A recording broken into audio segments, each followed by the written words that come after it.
జనసేన అధినేత పవన్ కళ్యాణ్ తొలి విడత ఖరారైంది. మార్చి 30 నుంచి ఏప్రిల్ 12 వరకు తొలి విడత ఎన్నికల ప్రచారం నిర్వహించనున్నారు సేనాని. మార్చి 30 నుండి ఏప్రిల్ 2 వరకు పిఠాపురంలో పర్యటించనున్నారు పవన్. ఏప్రిల్ 3 నుంచి తెనాలి, ఏప్రిల్ 4న నెల్లిమర్ల, ఏప్రిల్ 5న అనకాపల్లి, ఏప్రిల్ 6న ఎలమంచిల్లో పవన్ పర్యటన సాగనుంది. ఏప్రిల్ 7న పెందుర్తి, ఏప్రిల్ 8న కాకినాడ రూరల్ ప్రచారం చేయనున్నారు. ఏప్రిల్ 9న పిఠాపురంలో పవన్ కళ్యాణ్ ఉగాది వేడుకల్లో పాల్గొనున్నారు. ఏప్రిల్ 10న రాజోలు, ఏప్రిల్ 11న పి గన్నవరం, ఏప్రిల్ 12న రాజానగరంలో పవన్ కళ్యాణ్ ఎన్నికల ప్రచారం నిర్వహించనున్నారు.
జనసేన అధినేత పవన్ కళ్యాణ్ తొలి విడత ఎన్నికల ప్రచారం షెడ్యూల్ ఖరారైంది. మార్చి 30 నుంచి ఏప్రిల్ 12 వరకు తొలి విడత ఎన్నికల ప్రచారం నిర్వహించనున్నట్లుగా తెలుస్తోంది. మార్చి 30 నుండి ఏప్రిల్ 2 వరకు పిఠాపురంలో పర్యటించనున్నారు పవన్. ఏప్రిల్ 3న తెనాలి, ఏప్రిల్ 4న నెల్లిమర్ల, ఏప్రిల్ 5న అనకాపల్లి, ఏప్రిల్ 6న ఎలమంచిల్లో పవన్ పర్యటన సాగనుంది. ఏప్రిల్ 7న పెందుర్తి, ఏప్రిల్ 8న కాకినాడ రూరల్లో ప్రచారం చేయనున్నారు. ఏప్రిల్ 9న పిఠాపురంలో పవన్ కళ్యాణ్ ఉగాది వేడుకల్లో పాల్గొనున్నారు. ఏప్రిల్ 10న రాజోలు, ఏప్రిల్ 11న పి గన్నవరం, ఏప్రిల్ 12న రాజానగరంలో పవన్ కళ్యాణ్ ఎన్నికల ప్రచారం నిర్వహించనున్నారు.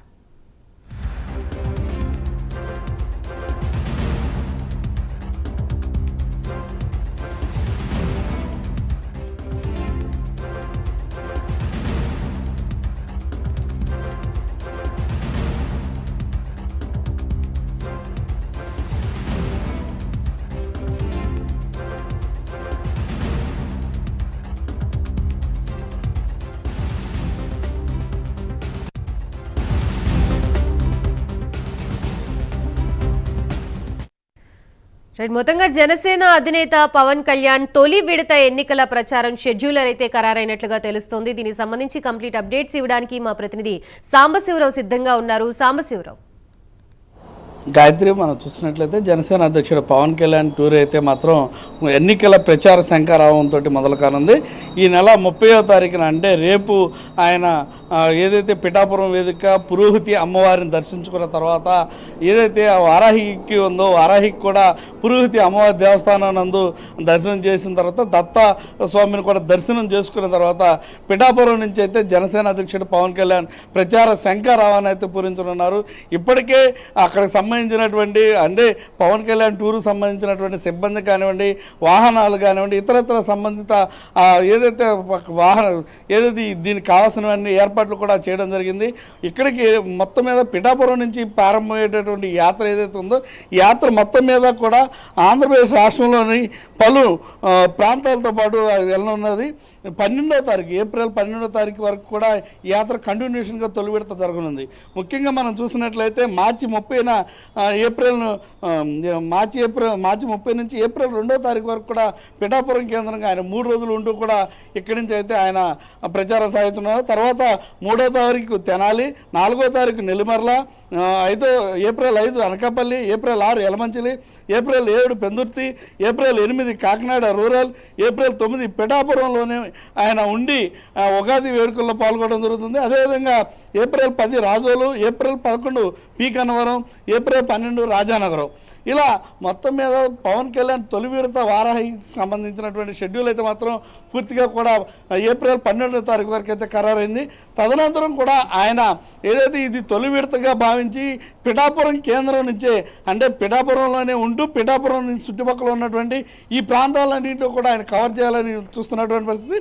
అదేవిధంగా పిఠాపురంలోనే ఎక్కువ సమయం వెచ్చిస్తూ ఏదైతే ఈ చుట్టుపక్కల ఉన్నటువంటి, అంటే ఉత్తరాంధ్రలో ఉన్నటువంటి శ్రీకాకుళం, విజయనగరం, విశాఖ, తూర్పుగోదావరి, పశ్చిమ గోదావరి జిల్లాల్లో ఉన్నటువంటి ముఖ్య నేతలందరినీ కూడా అక్కడికే పిలిపించి ఏదైతే ఇప్పుడు జనసేన, టీడీపీ, బీజేపీ భాగస్వామి కూటమిలో ఉన్నటువంటి ఈ అభ్యర్థులు ఎవరైతే ఉన్నారో అభ్యర్థులందరికీ కూడా టికెట్లు వచ్చినా రాకపోయినా కొంతమందికి రానటువంటి వారు నిరుత్సాహంతో ఉండడంతో వారితో కూడా మాట్లాడి ప్రతి ఒక్కరూ కూడా ఈ యొక్క కూటమి అభ్యర్థి గెలుపుకి కృషి చేయాలంటూ కూడా ఆయన ప్రతి ఒక్కరికి బోధన చేయనున్నారు. అదేవిధంగా పలు సూచనలు కూడా చేస్తూ గెలిస్తే ఏ విధమైనటువంటి లాభం ఉంటుంది, గెలవకపోతే మరలా వైసీపీ ప్రభుత్వం వస్తే ఏం జరగబోతుంది అనేది కూడా వారికి వివరించనున్నారు.